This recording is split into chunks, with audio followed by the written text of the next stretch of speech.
Pasukan penyiasat dari Malaysia sudah pun berada di Kiev namun masih tidak dibenarkan untuk masuk ke kawasan MH17 terhempas. Turut berada di sana ialah rakan setugas Hakim Rahman bersama juru kamera Khairul Azman Muhammad. Dan kita terus berlintas langsung dengan Hakim. Hakim, 4 jam sebelum ini dikatakan telah pun tersangkut di lapangan terbang. Dan apa perkembangan terkini yang boleh dilaporkan, Hakim?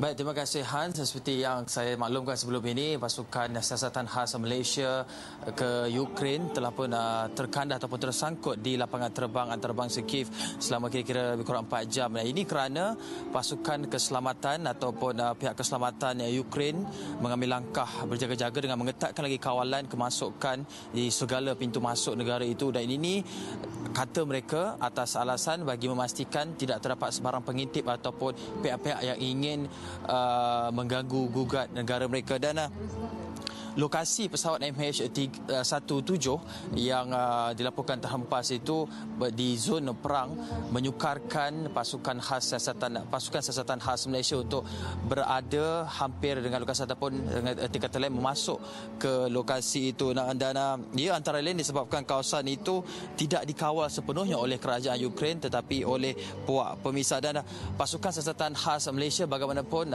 komited untuk terus berusaha menghadapi segala kekangan yang ada untuk berada di lokasi itu bagi melakukan siasatan ataupun tugas-tugas pasca kemalangan. Dan saya dimaklumkan oleh Ketua Delegasi Pasukan Siasatan Khas Malaysia iaitu Khairul Helmi bahawa pihak kerajaan Malaysia diketuai oleh Duta Malaysia di Ukraine iaitu Chua Tion Ban akan bertemu dengan wakil kerajaan Ukraine bagi membincangkan option-option ataupun pilihan yang ada bagi membenarkan pasukan siasatan khas itu masuk ke lokasi itu. Dan bagaimanapun pasukan siasatan khas ini akan menilai semula cadangan ataupun option-option yang diberikan oleh kerajaan Ukraine bagi memastikan ia tidak menjejaskan keselamatan pasukan siasatan khas ini.